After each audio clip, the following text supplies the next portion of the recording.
Welcome back to Schoolcraft. My name is Covidaba, and after fighting in several wars, being Secretary of Defense, the Schoolcraft Republic, and being in a Cold War, and just coming from this last life season, I think I'm pretty qualified to tell you that your TNT cannons are terrible.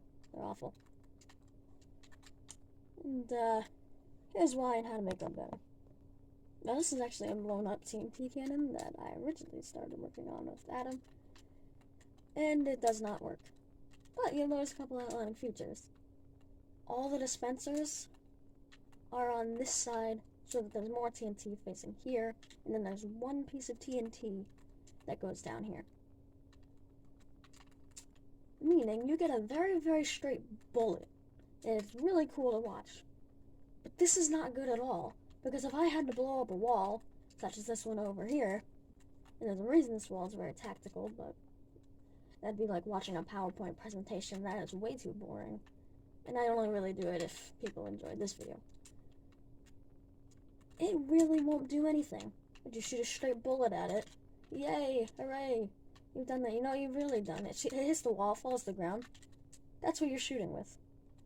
That's all you got. You used all that TNT, and you got this. It works the exact same as if you use something stupid over here like this. The exact same way. However, if you almost reverse that, you put all your TNT firepower in the front, and just like 5 to 3 dispensers in the back. You get the exact same distance.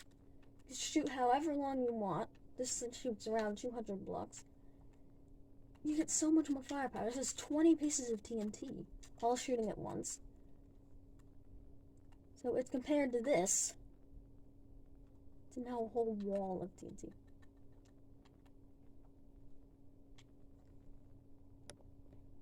Now, this design is great. It looks really cool from afar. But you're still shooting with one major chunk. Like, once you blow this up, you're just going to get a lava that's going to absorb this wall. That's going to absorb this TNT. And then you're not going to be able to go through this wall. But when you have a design like this, not only is it smaller, it's easier to hide, but the TNT is actually more spread out. So when you blow it up, it causes a very cool looking chain reaction, and it blows the entire wall to shreds. And so because of this small system right here, the torch will actually fire 9 times. Put it in between 2 dispensers, you're getting 18 pieces of TNT, compared to that one, which is 20. And it's a lot better, and it's a lot cheaper, because this dispenser isn't actually working, 21 pieces of TNT and blows that entire wall up, while this uses 25, and you get a small hole at the bottom. And of course, that one over there uses like 200, and you get, like, what, 6 blocks maybe? Maybe 3, 4 if you're lucky. Not a lot. So, I think I should show off these things. You know, prove my point a little bit. I'm going to start off with this one. So you can see it all go in a very satisfying motion. It follows right in, and then shoots directly at it, and you get this whole wall destroyed immediately. Very cool. Now if you go to this design over here, actually turn this off real quick, but notice it fires all at different times. Those are all different pieces of TNT that are going to fire at different times. Well, this is a very bad example. I feel like a fool now, because that has destroyed way more than this one has. Look at the whole wall's gone. This hasn't destroyed anything. Well, that was a little depressing. What typically happens, I'm not sure why this didn't happen. I believe it's because I hit nothing but this. All the TNT fell into here. Yeah, it probably has something to do with how many TNT. I've taken out the lava for this test just to show that it actually is powerful. Because for some reason when that one hit, the top one destroyed this wall, and all the lava comes out, and it just covers the TNT. That's why this wall design is great. But it's kind of irrelevant. Because what's supposed to happen is it looks a lot like this, and that's typically what happens. Is you get almost the whole entire wall destroyed, and, well, this would never happen in the back with this lava getting here. but it destroys a lot more of the wall than this does. I think. Let me see how much this is designed. This could be a whole entire false video. I could just have told you this TNT cannon is better, but this one is. I don't know. This thing is just so cool to shoot. I just wanted to demonstrate what it looks like without any lava in it. Fire here. And there's a considerable difference in how much is blown up. I believe this actually lands in the middle. So I think this is just perfect placement. Because what typically happens, or what in theory would happen, is it would all fall on the ground, like this.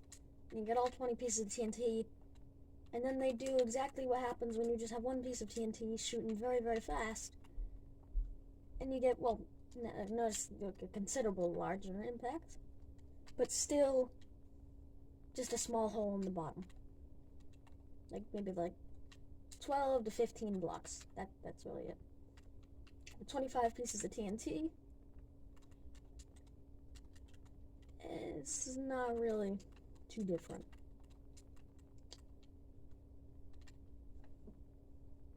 So in closing, if, yeah, look at me, use my transition words, I know, I'm fancy. If you're, in closing, let's just start. If your TNT cannon has the bulk of its TNT in the back, and has one TNT dispenser in the front, then it doesn't no good how much TNT you use, because if you shoot it at a wall, it'll smack it right in the face, like 6,000 blocks fast, and then fall to the ground and do nothing. Nothing. But if you put all your bulk in the front, you have more TNT that's going to fire, and that's going to actually hit that wall, which is what we want to do, you know. And by making it even further to that they all fire at different points, you can get the whole wall just completely destroyed in a much wider area than just one small compact bit on the floor. You could destroy the tops of the wall, the bottoms of the wall, every single part of the wall, if you have them all firing at different times. Also, I've just remembered, this is one of the little designs, a common mistake, but I've completely forgot about this, is a lot of people just end it here. This is it. This is the whole TNT cannon. They put theirs right here. What's actually I found a lot better and keeps it a lot more secure, it's in place, it's a lot easier to just figure out what went where and when, is by making this little extra piece for this one TNT cannon to fire in. It'll still go exactly the same speed, same length, or whatever, but it's just so much simpler when you're trying to figure something out like this over here, and they're all firing at different times, and it turns out the reason is because you need a trapdoor here, pressure plate here on top of a fence, and then a giant wall here and a half wall there. It has a whole giant complicated mess. Whew. So just to reiterate, put your bulk of your stuff in the front, not the back. Put a nice amount in the front so that it still goes forward. Have a little funnel thing like this. And, should be about it. Alright, well, I hope you enjoyed this video, and you build your TNT cannons this way now, instead of the other way. Don't associate with the Schoolcraft channel, and see you. The video